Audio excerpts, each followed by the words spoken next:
Good evening. This coming Shabbat is the Shabbat of the Parsha Vayechi. It will be the 21st and the 22nd of December, and the reading of Vayechi, the final portion of the first book of the Torah, Bereshit, known as Genesis, will be read on Shabbat. When we conclude the reading, everyone declares, Chazak, Chazak, V'nit Chazek. Strong, strong, let us be strengthened. That is what is said at the end of each book, the final portion. It's always an exciting moment. And those Shabbatot wherein we complete one of the 5 books of the Torah is called Shabbat Chazak. We're going to conclude the Parsha of Vayechi, which of course includes the denouement, the peaceful conclusion of the trauma and saga of Joseph and his brothers and his fathers. They're all now settled comfortably in Egypt. Yaakov has spent the final 17 years of his life, and indeed they are the best and most serene years of his life, as alluded to in the number 17, which has the numerical value of Tov, good. And he is nearing death in this Parsha. The time has come for him to bless his children and his grandchildren. And it is this scene which we find at the beginning of the Parsha. Yosef is told that he is towards the very end of his life. He brings his 2 sons, Manasseh and Ephraim, to be blessed.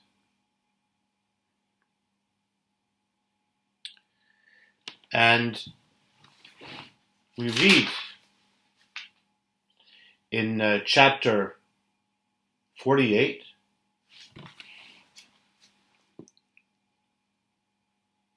verse 8 and 9, a short but interesting exchange between Yaakov and Yosef.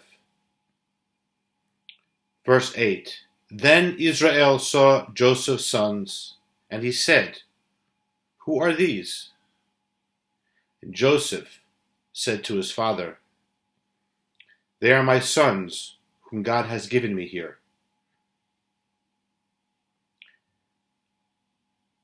Israel says, Bring them to me if you please, and I will bless them. The very next verse says,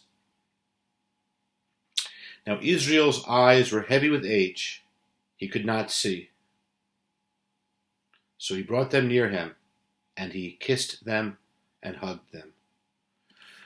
So we discover that Yaakov, like his own father Yitzchak, has gone blind in his old age. And in retrospect, it does not seem strange that he says to Yosef, Who are these?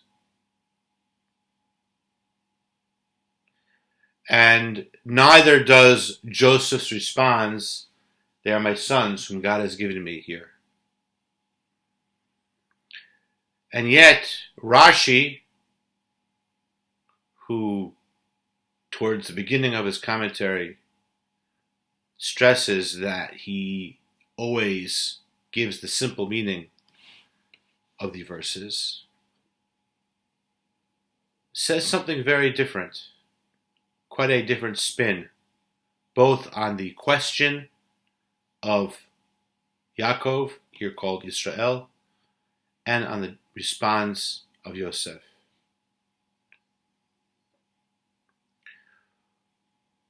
Rashi says that Yaakov asks, Who are these? And Rashi continues the thought thereby indicating the intention of Yaakov as he prepares to bless them, and he asks, who are these that are not deserving of a blessing or not worthy of my blessing? Why does he say this? So Rashi explains that as he prepares to bless Manasseh and Ephraim, he feels that the Ruach HaKodesh in Hebrew, the Holy Spirit, which is something like a spirit of prophecy, passes from him.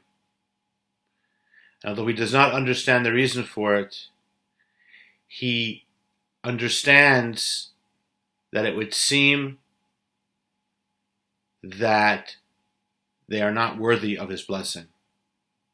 Now Rashi explains that Yaakov is not privy to the deficiencies that would make this the case. It's connected to their progeny, to future descendants coming from both Manasseh and Ephraim. Yaakov, however, assumes that perhaps there is some deficiency in them, making them unworthy of his blessing at this time. Yosef, when he says, these are the sons which God has given me, and in the translation it says here, but in the original Hebrew it says bazeh, with this. Bazeh literally means the sons which God has given me with this. And so too, basing himself on the Talmud, Rashi understands that Yosef is showing Yaakov something, and what he is showing him is two documents.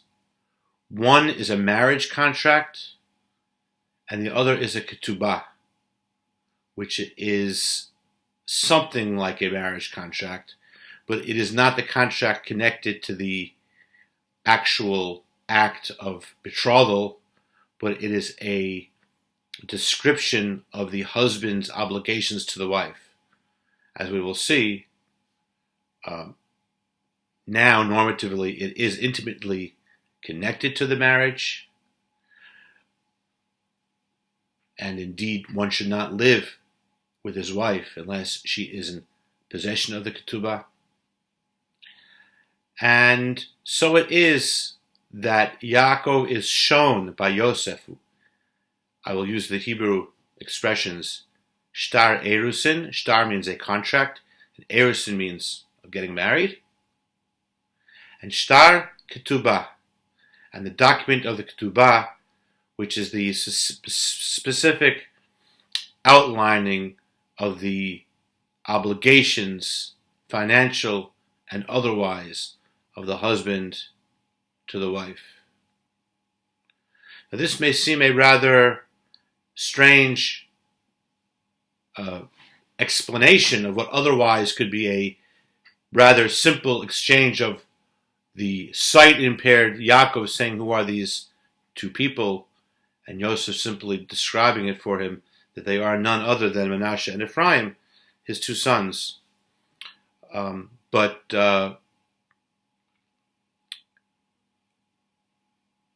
as it is explained, that Rashi does not give this explanation for a very simple reason. Yaakov has been living with Yosef and Manasseh and Ephraim for 17 years. And even if he is unsighted, it does not make sense that he would not know who they are.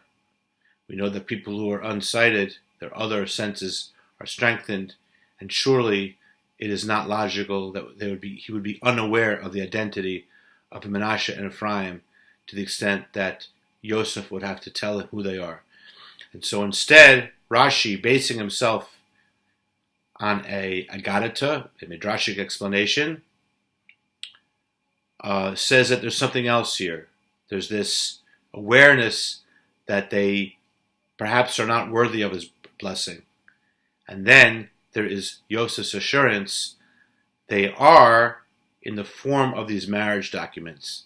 And today's discussion will be, what was bothering Yaakov? How does Yosef's response reassure him? And we will also find a powerful lesson in this regarding the concept of marriage, one relevant to this day.